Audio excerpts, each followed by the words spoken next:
Dickey is back for today's Ask Your Meteorologist segment, and I have a question for you. You always have questions for me. I know, that's the whole point of this segment. People at home have questions for us. Our inboxes get flooded with them, and we love answering them, of course. Right. So, I feel like the question that you're about to ask me is one that we have had a lot of here recently, haven't we? Especially given how severe weather season really kicked off with a bang here. You're probably anticipating that it has to do with winds and tornadoes. I know we had some tornadoes. Well, my job is forecasting things, so if I had to predict what you're about to ask me, it's going to be something related to Friday night. Right, and the question is, so what can you tell me about what happened on Friday night? Yeah, so of course you knew about that forecast and keeping up with that and all those details and whatnot. And we were keeping folks informed about the severe weather potential in the region. We said, hey, there might be a few tornadoes. And as of Tuesday midday, so far we've had 6 tornadoes that have been confirmed out there. Oh, wow. And so that's kind of a look of what we have so far. We've got the graphic here to kind of show where those were.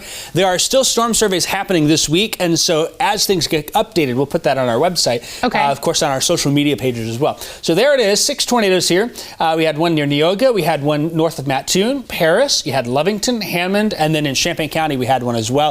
Let's talk first about the Neoga one. This was the tornado. I was actually right behind it there. I was just west of Neoga as it first touched down. We were talking about it on air. And it was dark. You couldn't really make it out at the time, but looking back at the footage, it was very obvious that was the tornado, and you could see power flashes from that. That tornado did injure 2 people at the Interstate 57 exit on 45. Lifted to the north and east, was rated an EF2 with 120-mile-an-hour winds. It lifted just a couple miles south of the Coles County Airport. If it continued on, that would have headed in the direction of Charleston, and so we're really happy that it lifted. Another brief tornado touchdown north of Mattoon, rated an EF1, 100-mile-an-hour winds with that, on the ground for less than half a mile. This one was probably one of the more interesting ones. In Paris had their first tornado strike in the city limits in recorded history.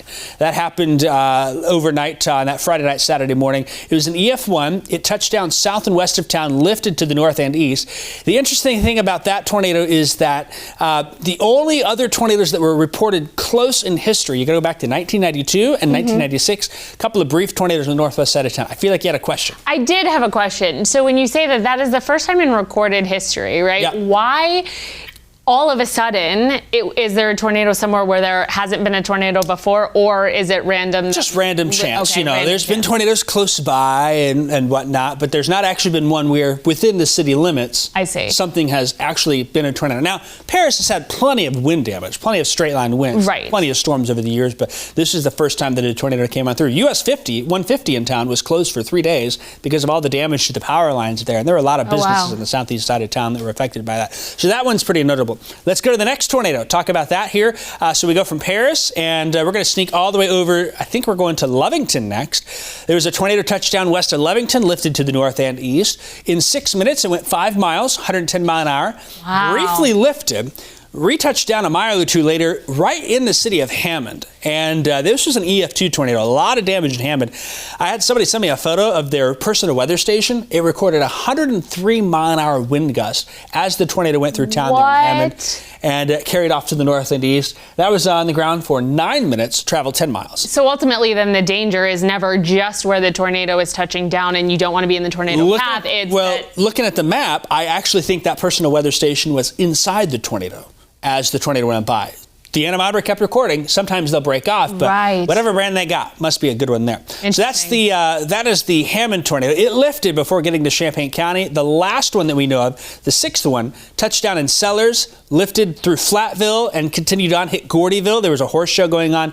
This one actually lifted off the ground before it got to the Middle Fork Reserve up in northeastern Champaign County. 100-mile-an-hour winds. That one went 13.5 miles in 12 minutes. If you do the fast math on that, that's over 60-mile-an-hour forward speed. It's traveling highway speeds, right? It's like running down the Exactly down the right. road. And so 6 tornadoes. I expect probably by the time this airs, we're going to have more than 6 because they're out surveying Tuesday. Surveys are happening in Altamont, Stevenson, and in Windsor.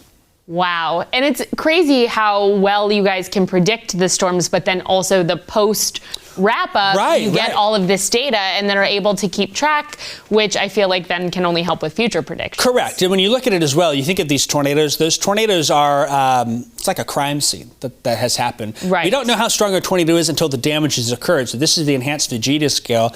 It shows you a little bit about that. And so you can see EF0, EF1. Those are weaker tornadoes here. We're talking wind speed 65 to 110. When you get to an EF2, that's a strong tornado. 111 to upwards 165 mile an hour. We've had our fair share of EF2s and EF3s. There were 2 in central Illinois. There's been up to 6, maybe more, depending on surveys in the state of Illinois on Friday night, Saturday morning. And then we talk about the strongest tornadoes, the most violent tornadoes, EF4s and 5s, 166 mile an hour to 200 plus mile an hour winds. The last time we had an EF4 or EF5, got to go back to March of 1976. Sedoris and Ogden were hit by an F4 tornado. Been almost 50 years. Wow. Since we've had a violent tornado in central Illinois. But we had plenty of strong tornadoes do plenty of damage. Right. Strong winds, strong tornadoes. Can I give you a little surprise here? You like history, right? I do like history. I told her she's going to get a surprise real fast. Okay. What's the surprise? We're running on time. This week is actually a big historic anniversary for a tornado in southern Illinois. Okay. The tri-state tornado. 100 years ago on Tuesday, it was an F5 tornado, the deadliest tornado in U.S. history. 695 people died, over 2,000 injuries.